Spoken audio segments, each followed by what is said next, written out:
It is indeed a very troubling report, but it is a report of extraordinary importance, not only to those who wish to own a home, but as to the taxpayers of this country who would pay the cost of the cleanup of an enterprise failure.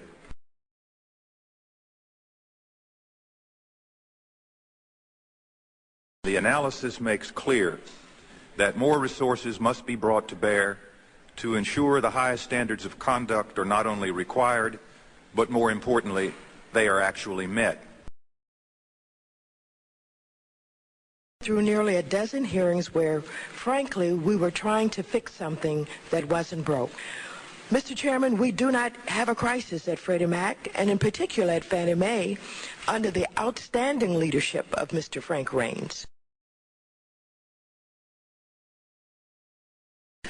And as well as the fact that I'm just pissed off at Ophelia, because if it wasn't for you, I don't think that we'd be here in the first place. And now the problem that we have and that we're faced with is maybe some individuals who wanted to do away with GSEs in the first place, you've given them an excuse to try to have this forum so that we can talk about it and maybe change the direction and the mission of what the GSEs had, which they've done a tremendous job. There's been nothing that was indicated that's wrong, you know, with Fannie Mae. Freddie Mac has come up on its own, and the question that then presents is the competence that your agency has with reference to deciding and regulating these GSEs. And so I wish I could sit here and say that I'm not upset with you, but I am very upset because, you know, what you do is you give, you know, maybe giving a reason to, as Mr. Gonzalez said, to give someone a heart surgery when they really don't need it.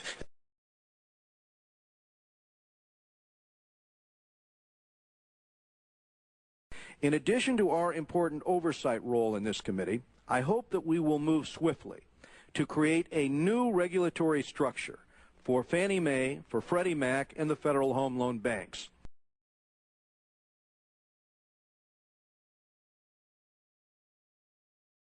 This hearing is about the political lynching of Franklin Raines.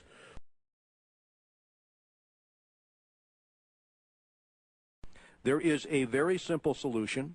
Congress must create a new regulator with powers at least equal to those of other financial regulators, such as the OCC or the Federal Reserve.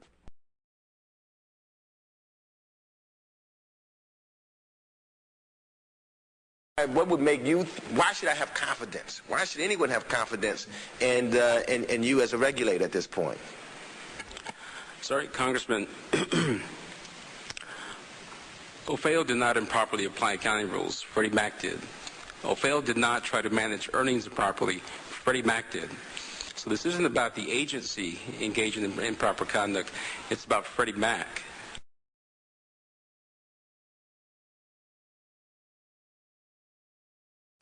And we passed Sarbanes-Oxley, which was a very tough response to that. And then I realized that Fannie Mae and Freddie Mac wouldn't even come under it. They weren't under the 34 Act. They weren't under the 33 Act.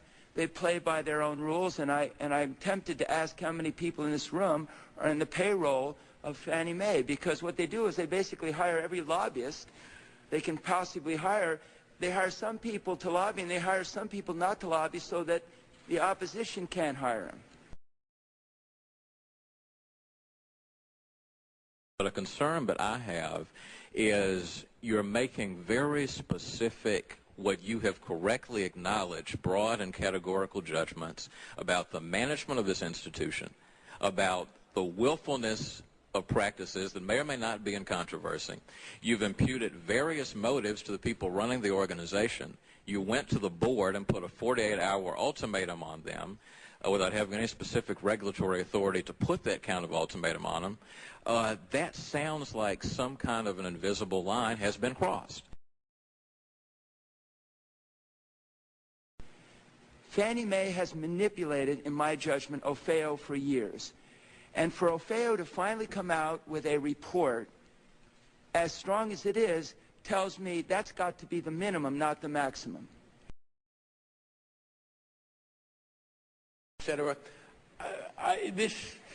You seem to be saying, well, these are in areas which could raise safety and soundness problems. I don't see anything in your report that raises safety and soundness problems.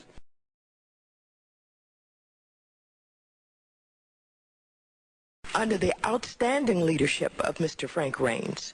Everything in the 1992 Act has worked just fine. In fact, the GSEs have exceeded their housing goals.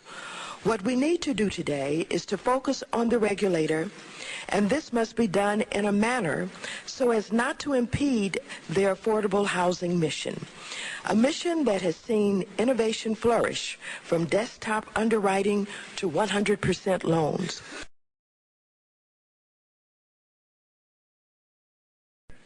I find this to be inconsistent and a rush to judgment. I get the feeling that the markets are not worried about the safety and soundness of Fannie Mae, as Ofeo says that it is, but of course the markets are not political.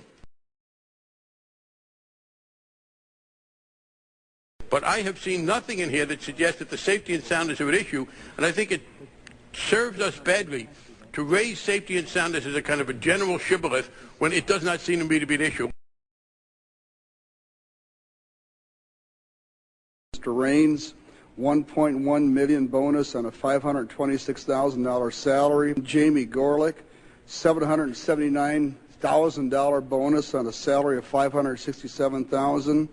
And this is what you stated on page 11 is nothing less than staggering.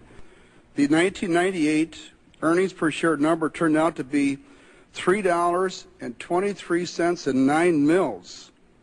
A result that Fannie Mae met the EPS maximum payout goal right down to the penny. Fannie Mae understood the rules and simply chose not to follow them.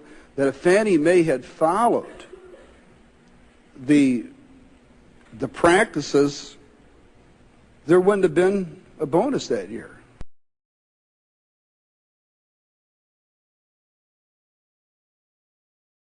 And you have about 3% of your portfolio set aside. If a bank gets below 4%, they are in deep trouble. So I just want you to explain to me why I shouldn't be satisfied with 3%. Because banks there aren't any banks who only have multifamily and single-family loans.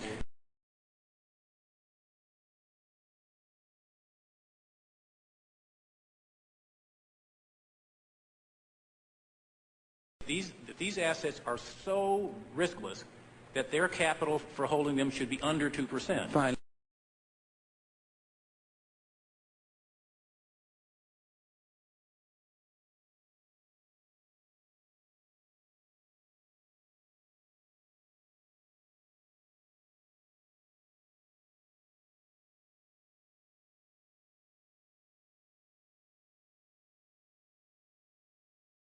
I think the responsibility that the Democrats have may rest more in resisting any efforts by Republicans in the Congress or by me when I was president to put some standards and tighten up a little on Fannie Mae and Freddie Mac.